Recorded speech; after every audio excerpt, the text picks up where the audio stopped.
Welcome to the Midsters Podcast, your podcast for inspiration on being bold and saying yes to making the most out of your midlife.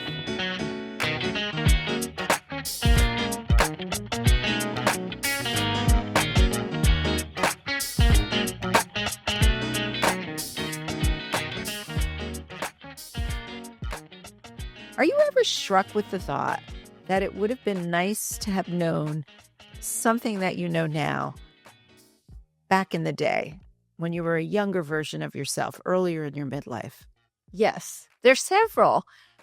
I think some of it comes from wisdom that maybe we wouldn't have gotten there, without the time and the experience. But then there's other things that I wish I had just taken some pause and thought about more and made it deliberate that now I do. So what kinds of things? What would you have done differently if you'd only known then what you know now? I think I would, number one, have honored the unfolding of myself and who I was meant to be. And it's not that I rushed, but there were certain things that I felt like I needed to do, and I had limited capacity to do it. And so I tried to do it. Now, since probably in my 40s on, I just let myself become. And I know that's a cliche. People talk about that a lot now. It's kind of a buzzword.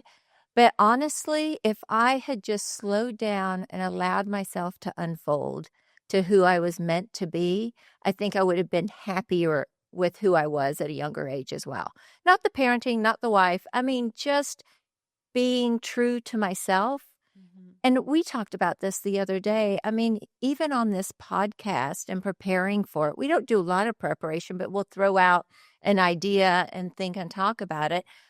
I find myself now thinking more about what I truly think. It's not the surface thoughts. It's none of that. It's not artificial, but it's superficial in some ways, not meaning it's not authentic or true, but it's the surface things, the surface thoughts that come to my head.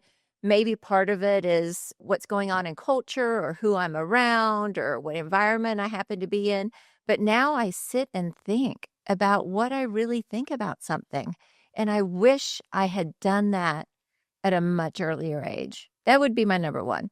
I think that's a really beautiful thought. Oh, I have one sort of similar, and it only just came to me yesterday because my husband and I went kayaking, and we were kayaking on the Potomac River. So on the way up, we were fighting against the current, and it's actually a pretty strong current, not terrible, but it took work. On the way back, we got the wind at our backs, and so we were just cruising down, and that was really lovely. And I thought, gosh, I have spent a lot of my adult life rowing against the current, trying to get upstream to what I think society expects of me or my community expects of me or my friends expect of me. right. I wish that I had spent more time letting the wind take me and just let me ease and relax into my life. Does that make sense? Yeah, it's very similar. It's very similar. It's similar. I think it's along the same thread. Why don't we think about that when we're younger? Because we're so caught up in the day-to-day work of living. And autopilot. Yeah. It's that, it's like that part of your brain that makes you drive to work when you're really meaning to go to the grocery store or vice versa. Yeah. You go on autopilot and you just kind of do what you're doing and you don't really think about what you're doing. I hope women in their 40s, 30s and 40s listen. I know our demographic starts at about 40 probably, but I think those are good nuggets. And there are also things that we don't think or talk about. Usually when we think about what we would wish we had known then than we know now, we think more of like health, right? And time, quality time with people. It's not truly what we just talked about. So yeah, and a piece of what we're talking about is this also was something that kind of came up recently. I wish that I had really leaned into meditation. And it's something that it's come across my path many times. You hear everybody talks about the benefits of meditation. I had a meditation app for a while. I bought a book about meditation, which was very good. But I just didn't finding the time, making the time to lean into meditating every day. That just seemed frivolous. And yet I think it would have been so valuable because it would have helped make that distinction between always fighting to get Right. upstream and just letting the world take me where I was meant to go. Well, I think of journaling the same way. And I do not journal religiously, every once in a while, but there are benefits by putting the words down, and it's kind of like a meditation. I don't meditate either. I do find meditation when I just grab my camera and go out in nature, or I take a walk, or I'm out running. There's a meditation piece to that for me. But I see what you're saying, because there are a lot of people, and it's the people that kind of are like in that zen. Yeah. They're like so chill, and you're looking at them, and they're talking about, I meditated and I do yoga and I journal, and I'm like, ugh. It helps you be more present in your life. And I think that's really what we're both talking about. Right. Being more, I wish I'd been more present in my own life instead of distracted by so many things. Well, I was thinking that, the other thing that I wish I knew back then is presence and time, like time spent with an individual, and family, not just rushing through that, like checklisting. I had coffee with them. I did this. I mean, truly being present. And with age, I've become much better at that, because I've become a better listener. Mm-hmm. But time, it really is the only currency of any value in my mind. And I think presence gives value to time. That's actually a great thought. Right? Yeah, Don't you I think love that. so? Yeah. I think that it does. Yeah. Presence gives time its value. Yeah, absolutely. Yeah. And we need to spend more time in that. Yeah. Right? I think another thing I wish I had known is relationships are hard. Mm-hmm. And that includes marriage. Marriage is hard. Even a good marriage, and I think I have a good marriage. I think you have a great marriage. Marriage, and I don't mean to say my marriage isn't great. We both have a great marriage. Right. But it's hard. It's hard. And along the way, even in a great marriage, there are a lot of difficult passages. And I think a lot of people give up. Absent an abusive situation, or a situation where someone is clearly taking advantage of the other partner in a way that's not healthy. Mm-hmm. There's still many parts of marriage that are just hard to navigate. But now that I've been married for 30 years and I look back on the rough waters we've sailed together, wow, it's incredibly rewarding in a way I didn't expect. And I'm glad that we have had that passage together. I just didn't realize how valuable it was at the time. I would be prone to getting frustrated about certain things. And now I just realize that's part of what marriage is. Well, I think getting through the challenges a lot of times does bring you closer. And I mean, not everybody should stay married by any means. I'm not saying that. But I do believe, like you, if you can work through that and then look back on all the good and the bad, there's a beautiful story there. Yeah, and you grow. You do. Your partner grows, which is very satisfying to see growth in someone that you love. And the relationship grows in ways that you hear people say that, you don't really know what it means until you see it. Yeah. And there's also such a sense of accomplishment now. I really felt this year when we hit our 30-year anniversary, looking back and saying, like, we raised a family together. And, we have 2 great kids that we adore. Mm-hmm. I think they adore us. I hope they do. I know they do.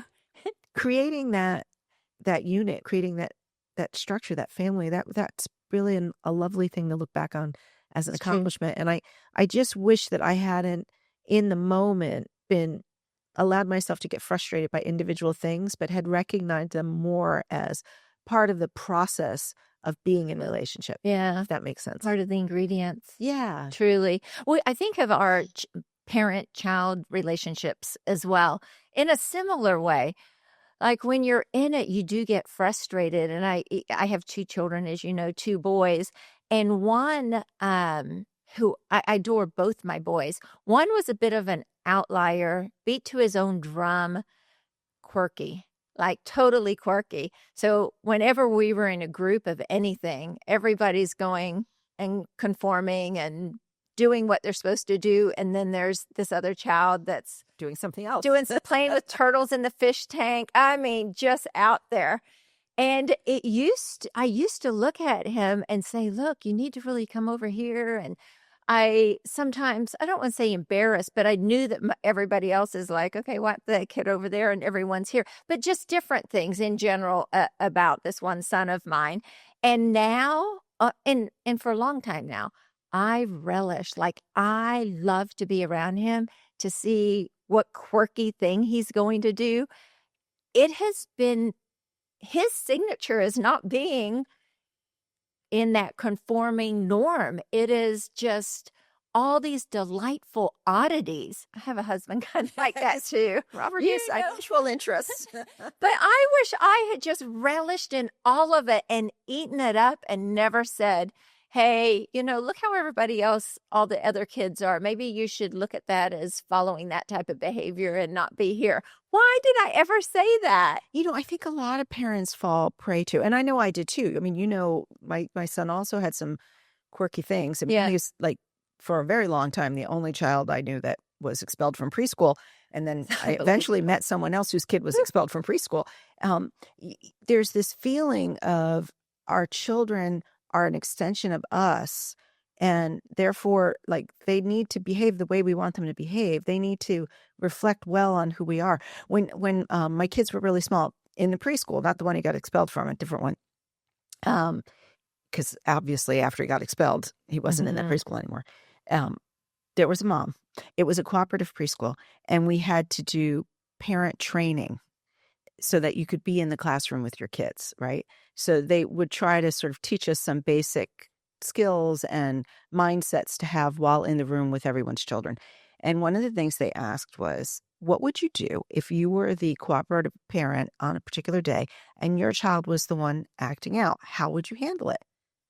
And this woman said, the God's honest truth that I think every woman in that room was thinking, but nobody else would dare say.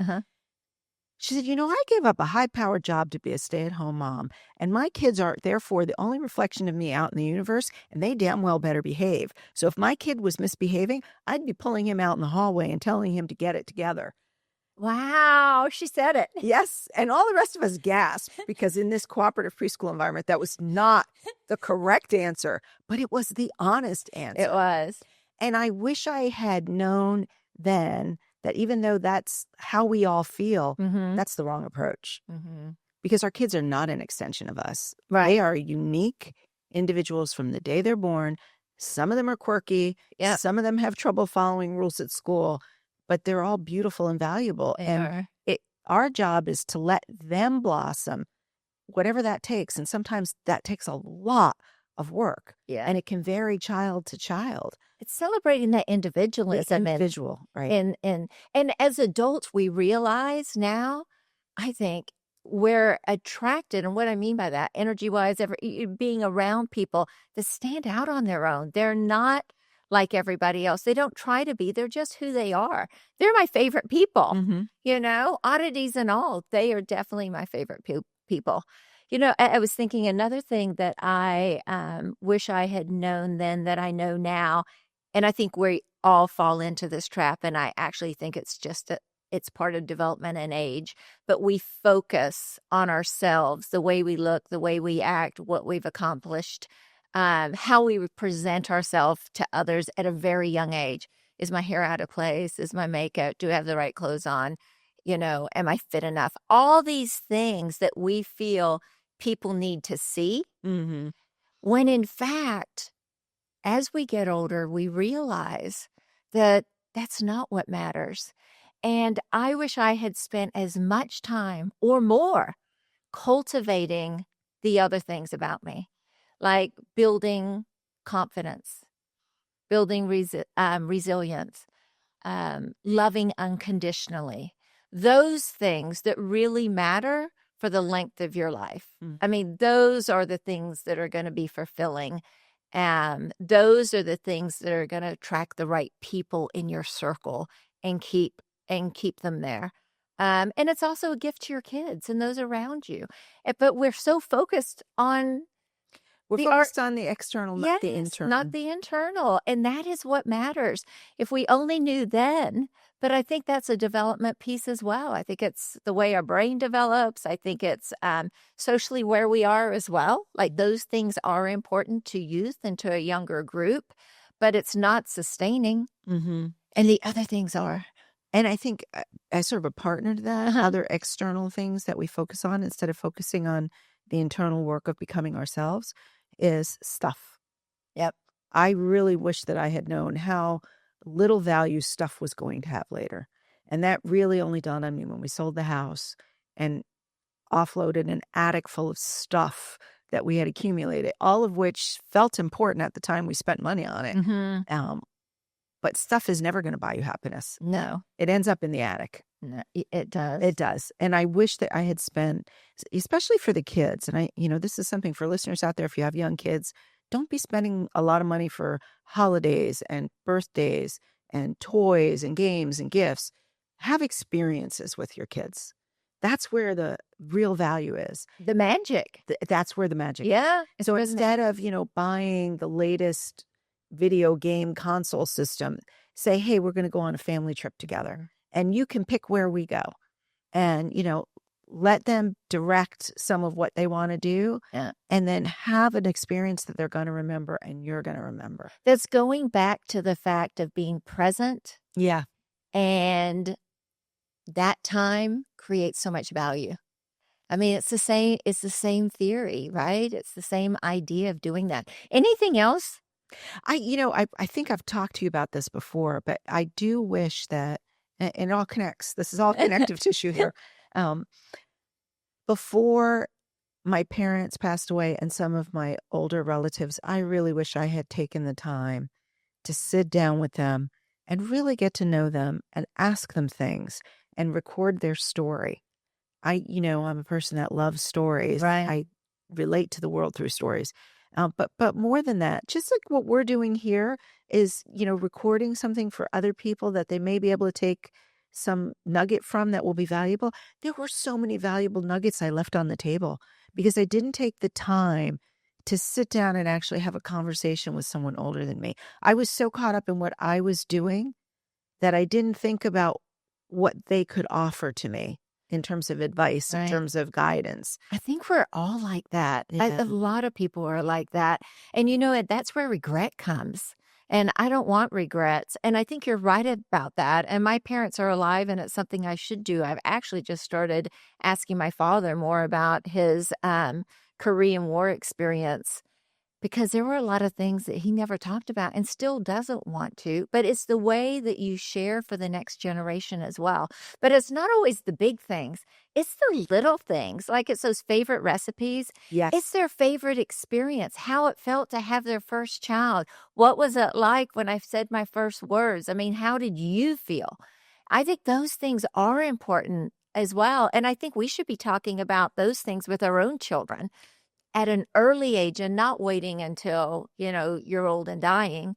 But now's the time to do it as well. That's actually a great point because one of the things that I know now that I want to make sure I take care of before I'm older is exactly that. Yeah. I don't want to regret later that I didn't take advantage of this moment to share information with my kids that they might want someday. Right. Or their kids might want someday. As much as we're talking about this and thinking about this, it catapults me to when maybe my 80-year-old version of myself, is there anything that I'm going to look at 80 and tell myself, why didn't I do that? Why didn't I know that then and I know now? And there's one thing that I have truly believed for a very long time. I think it comes from my nursing experience, is the value of taking care of yourself and your body and what it can do for you. I think it's easy to complain about our bodies, the pudges that we might have, the flabbiness, the wrinkles, everything as we get older. But I've really, when that happens to me and I think about it, and I do talk about like, okay, I'm not toned like I used to be, and it's taking a whole lot more to lift something muscle-wise. But I try to stop myself and thank my body for doing what it's done for me. It has left chronic disease in the other room for now. It has allowed me to have mobility, to be able to run, to be able to dance, to be able to travel, to be the adventurer I want to be.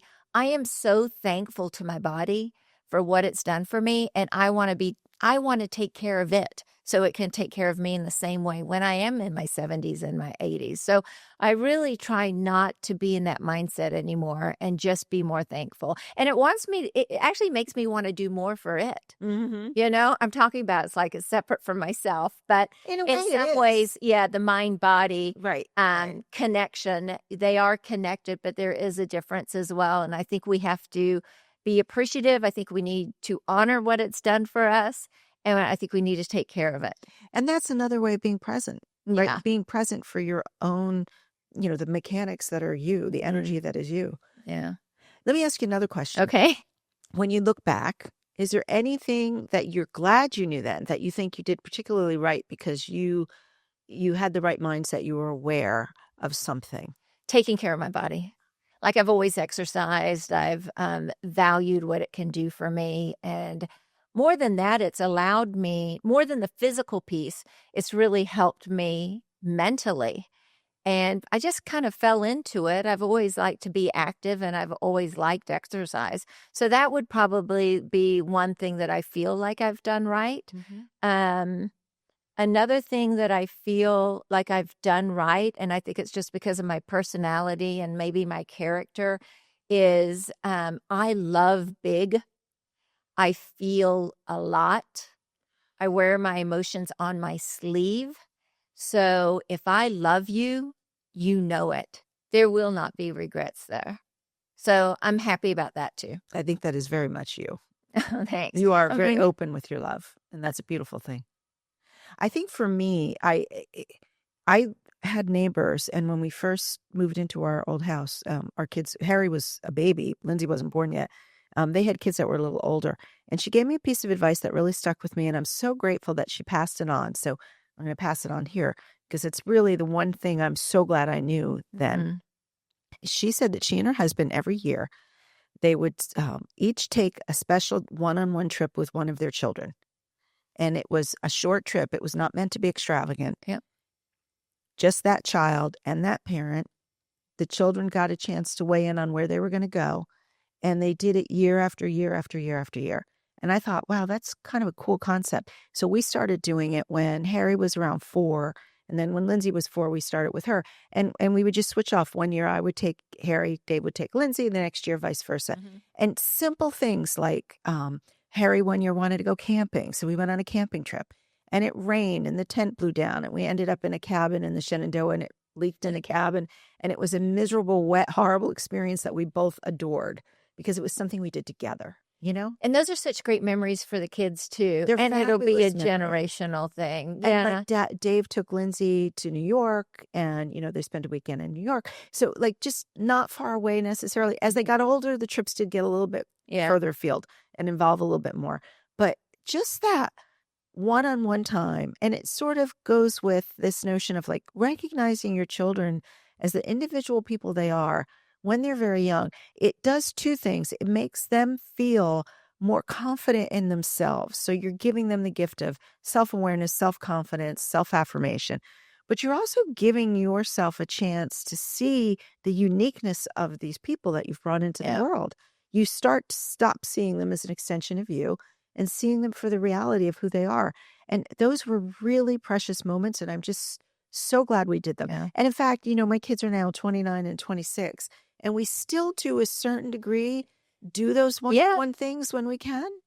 I think the one-on-one in general, that presence, that time, whether it's your child, which is so important. And actually, those are the memories my kids, they think of a lot of memories, but they remember those times and they value that. And I think in doing what you just said with your children, we've done that with ours, not as religiously, a little more periodically, but they see that we find value in them. But we should be doing that with our spouses too. People talk about date night and so forth. And Robert and I have always carved out, he's very busy, as you know, and he's worked very hard. Everybody's busy, but carving out some time for each other and seeing someone as your spouse, as your partner, and not just as a father or one of the family of 4 or the person that's earning, part of the income. It is important. I think presence and time, that one-on-one is important, even in friendships. Mm-hmm. I mean, friendships are so important to me. That's one of the reasons. I mean, Leslie Ann and I do trips. So look on our website, you might find one. And we try to do it with women. So it might be like from 8 women to up to 20 women. And over the course of days, we get to spend time with them one-on-one and in groups. And they do the same for each other. And when I think about the friendship group that has grown from that, it's amazing. I was talking to somebody the other day and they're like, oh, yeah, I play Wordle with her every day. I'm like, what? And they like, y'all just met 2 years ago and you go on this trip once a they may never see each other yet, but they're connected through Wordle. Beautiful thing. Which is great, right? Yeah. And I think about what we were like when we were young and in college. We spent that time with our roommate or individual friends in a group, but also individually. And then life just happens. You get caught up with work and your coworkers and your family, and you kind of miss those opportunities of spending quality time. It's the consecutive days that make the difference. They do make the difference. But I will say the other thing on my list of things that I think I'm glad I did, I'm glad I was aware enough to do. We have a lot of close friends that are like family. And part of it is, I raised my family here, but my own family of origin is in New Jersey. Dave's family was in Pennsylvania. His sister lives in Colorado. His parents were older. My dad passed away many years ago, so it was just my mom, and she was not in good health. And so we really didn't have any family here that we could lean on for support. And I really felt like it was really important to develop that kind of network here that was family-like. And, we have very, very dear friends that we feel like they are family. And a piece of that was being willing to treat them like family, like be there for them, invite them to things, respond when they invited us, share what we were feeling and thinking, what the difficult times were, let them share the difficult times with us. That's what family is there for, right? It's mutual support. Friendships can be very varying levels. We took some of those friendships to the level of family. And that's letting the messy in. It's being there for them, being raw. And because that's the difference to me with friends and family. I mean, a big difference is in family, we all know each other's mess, right? And there's messy pieces because there's so many personalities involved. And then you throw in birth order. I think that's wonderful. And I know you as a friend. And I know that you would get into the messy with a lot of the people that you're close to. And you do. Yeah. You're there for them. You cry for them. Yeah. And I think it's just important. But it goes both ways. As much as I always try to be there for people, I also want people to know that I want them there for me. And that's kind of an interesting thing because it's like you can almost feel like I can't share that with someone. I can't burden them. I can't ask that of them. But people generally are waiting to be asked to be let into your life if they care for you and if they know that you care for them. And it's so easy to not do that. And I'm glad that I resisted the temptation to hold everything close to the vest and instead let things out there. Yeah. I mean, it really created a lovely community around us. The vulnerability is a hard piece for me. Yeah. So it's easier to be vulnerable with your family, I think, because sometimes they live other places and so forth.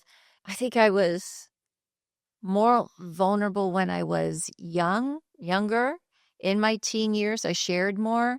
And because of experience, I tightened back up because a lot of loose lips at that age, or they share things that maybe you didn't want, because at that age, you don't have the same maturity and realize the value of trust in the same way.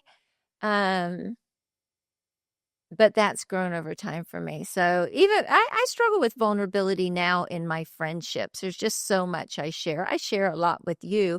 I think my fear of vulnerability, and that's not our conversation today, so sorry, guys. That could be a good topic for another episode. It could Being be vulnerable. It could be. I think my hesitation in vulnerability, except for those closest of people, like what you're talking about, friendship, that also seems like family, is I like to be able to control those vulnerable feelings or what that conversation was that put me in that state. Like I might not want to share it a lot or even think about it or talk about it a lot.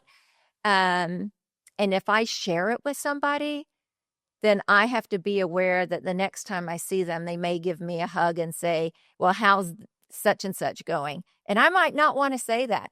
That is my hesitation with vulnerability. It is being confronted and not with something that I'm not ready to or want to even talk about at that time. It's the control. That's actually really It's the control. And I totally get that. You do? Yeah, I totally It's get helped that. me back Yeah.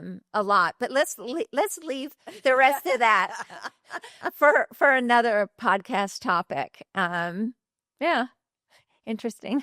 So if you were in a room with a earlier midlife woman, a working mom, what would you tell her is the first thing she should stop and do right now? Embrace who she is. And if that is, whatever that is, if that is showing love to people and not holding it back, then do that. If it's being able to stay at home more, then shed what you can of your other responsibilities and do that for your kids. It's, if something is in the back of your mind and you are thinking about something, just do it, because you can go back. But if I just think we need to follow our gut instincts, especially as a mother and as a parent, and as a wife. So that is what I would tell them to do, is to be honest to themselves, listen to their gut, listen to their intuition. It most likely won't lead them down the wrong path. It'll bring happiness.